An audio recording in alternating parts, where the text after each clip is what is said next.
प्रणाम, आपके अपने चैनल में आपका स्वागत है। क्या आपने कभी सोचा है कि दुनिया में करोड़ों परिवार हैं, लेकिन आपकी आत्मा ने जन्म लेने के लिए ठीक इसी माँ को क्यों चुना, इसी पिता के घर को क्यों चुना?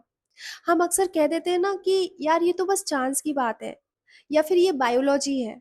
लेकिन क्या हो अगर मैं आपसे कहूँ कि आपका इस परिवार में आना कोई इत्तेफाक नहीं, बल्कि एक बहुत बड़ा रहस्य है।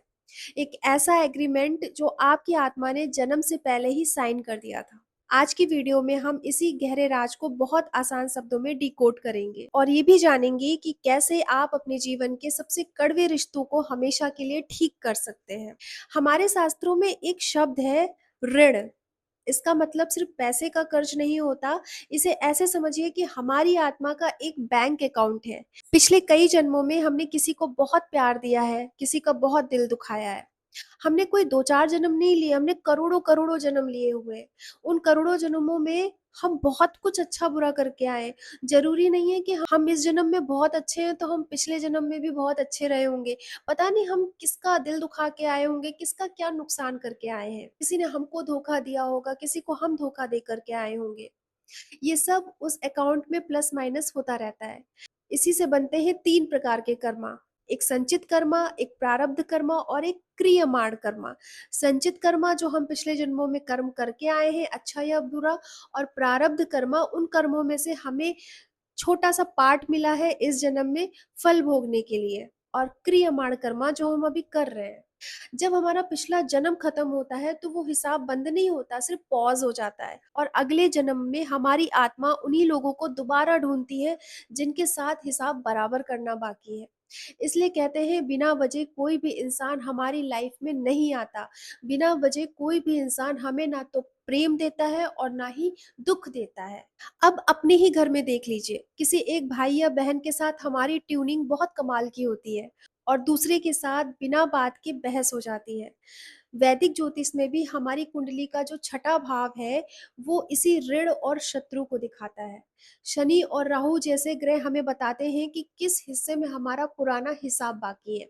हमारी कुंडली से सब कुछ पता चलता है, लेकिन सबसे ज़्यादा तकलीफ तब होती है जब हमारे ही अपने घर में हमारा ही अपना कोई शत्रु हो जाता है।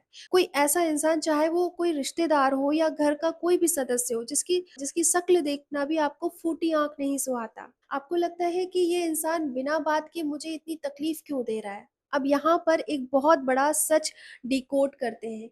वो इंसान आपको तकलीफ इसलिए दे रहा है क्योंकि पिछले किसी जन्म में आपका और उसका कोई बहुत बड़ा ऋण, कर्ज बाकी रह गया था। हो सकता है पिछले जन्म में आपने अनजाने में उसका दिल दुखाया हो और आज वो सिर्फ आपके जीवन में अपना हिसाब बराबर करने आया है। भाई के रूप में, पिता के रूप में, माँ के रूप में, पति के रूप में, बहन के रूप में, किसी भी रूप में आया है, आपका अपना सगा बन करके। और याद रखिए, वो व्यक्ति आपको तब तक तकलीफ देता रहेगा, तब तक कष्ट आपको मिलता रहेगा उस व्यक्ति से, जब तक कि वो पुराना ऋण खत्म नहीं हो जाता, बैलेंस नहीं हो जाता। अगर उस व्यक्ति से आपको तकलीफ मिल रही है और आप बदले में उससे नफरत कर रहे हैं, नफरत करते रहेंगे, तो आप एक नया कार्मिक अकाउंट खोल लेंगे और ये चक्र कभी खत्म नहीं होगा, क्योंकि वो तो अपना ऋण चुकाने आया है। पर आप क्या कर रहे हैं, आप इस जन्म में भी उसके साथ दुश्मनी निभा रहे हैं या मन ही मन उसको कुछ उल्टा सीधा बोल रहे हैं, तो इससे आप अपना क्रियमाण कर्म खराब कर रहे हैं। यानी उसके साथ जो आपका कार्मिक रिलेशन है उसको आप खत्म नहीं कर रहे हैं, आप उसको और आगे तक लेकर के जा रहे हैं। तो फिर इस दुश्मनी और दर्द को खत्म करने का रास्ता क्या है? सिर्फ एक ही रास्ता है। और अगर आपके साथ ऐसा कुछ हो रहा है या आपके जीवन में भी ऐसे लोग हैं, 99% लोगों के जीवन में रिश्तेदारों में ऐसे लोग होते हैं, तो मैं जो आपको बताने जा रही हूँ आप करके देखिए। इस कार्मिक कर्ज को जल्दी से बैलेंस करने के लिए आज से ही रात को सोने से पहले अपने पितरों को याद करके एक छोटी सी सॉरी प्रेयर बोलना शुरू कर दीजिए। बिस्तर पर लेटकर आंखें बंद करें और पूरे दिल से कहें, हे ब्रह्मांड, हे ईश्वर, मैंने इस जन्म में या पिछले किसी भी जन्म में अगर मुझसे किसी भी जीव आत्मा का कोई ऋण बाकी रहा हो, मेरी तरफ से कोई अपराध हुआ हो, मैंने किसी का दिल दुखाया हो, किसी भी आत्मा को कष्ट पहुंचाया हो, जाने या अनजाने में किसी का दिल दुखाया हो, तो मुझे क्षमा करें। और अगर इस जन्म में या पिछले किसी जन्म में किसी ने मेरा दिल दुखाया है, मुझे कष्ट पहुंचाया है, तो मैं पूरे दिल से उसे क्षमा करती हूँ। हमारा सारा हिसाब खत्म हो जाए। बस आपको ये छोटी-सी प्रेयर करनी है रात को सोने से पहले 40 डेज़। अब देखिए, हमारी कुंडली में पितृदोष भी होता है।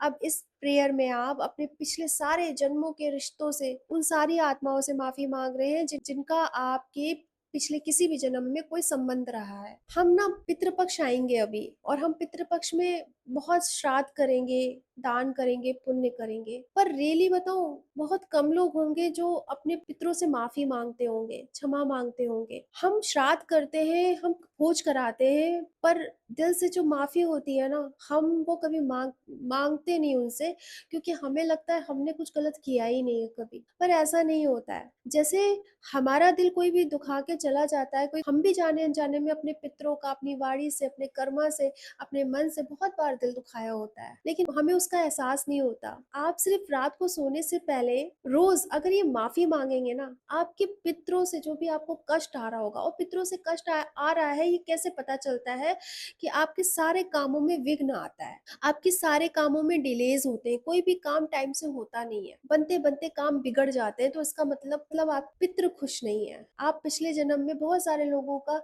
दिल दुखा कर के आए हैं, वो खुश नहीं हैं, और जिस दिन वो आपको माफ़ कर देंगे ना, उस दिन आपके सारे काम बनने लगेंगे। तो इस प्रेयर में आप एक तो पितरों से माफ़ी माँगेंगे, और दूसरा आप सबको माफ़ कर देंगे, सारी उन आत्माओं का जिसके साथ आपका कोई अच्छा-बुरा संबंध रहा है, जिसने आपका दिल दुखाया है और जिसके दिल को आपने दुखाया। तो यहाँ पर वो जो कर्मा है वो बैलेंस होता चला जाएगा। फिर वो अगली जर्नी में नहीं जाएगा। अगर आप कोई आपको तकलीफ़ दे रहा है, तो आप भी बदले में उसको तकलीफ़ देंगे, तो फिर ये आप अपना क्रियमाण कर्म, आज का कर्म खराब करेंगे।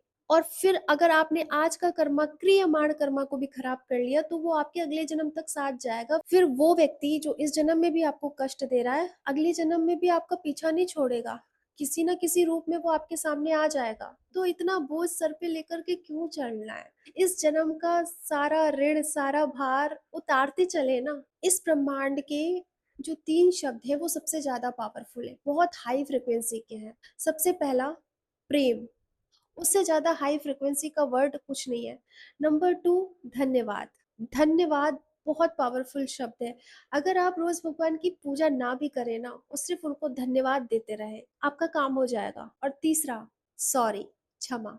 कभी-कभी बिना किसी बात के भी लोगों को सॉरी बोल दिया करिए। तो इससे हमारा कर्मा बैलेंस होता जाएगा। तो रात को सोने से पहले मैंने इस जन्म में, पिछले किसी भी जन्म में, किसी भी जीवात्मा को, और जीवात्मा में सब आ जाते हैं, इंसान भी, पशु-पक्षी भी। मैंने किसी भी जीवात्मा को कष्ट पहुँचाया हो, तकलीफ़ दी हो, किसी के साथ कुछ गलत किया हो, तो मुझे क्षमा कर दो। और मेरा अगर किसी ने हृदय दुखाया है, मुझे अगर किसी ने तकलीफ़ दी है, इस जन्म में, पिछले किसी भी जन्म में, तो मैं भी उन सारी आत्माओं को माफ़ करती हूँ। बस इतना सब बोल के सो जाइए। और आप देखिएगा, जब आप रोज़ ये प्रेयर रात को करना शुरू करेंगे ना, तो आप देखेंगे कि जिन लोगों से आपकी कड़वाहट थी, उनके व्यवहार में बदलाव आने लगेगा, और आपके मन से भी कड़वाहट कम होने लगेगी। क्योंकि सारा खेल ऊर्जा का है, क्योंकि ऊर्जा कभी झूठ नहीं बोलती। गुस्से का जवाब गुस्से से नहीं, बल्कि क्षमा से देकर इस पुराने अकाउंट को हमेशा के लिए बंद कर दीजिए।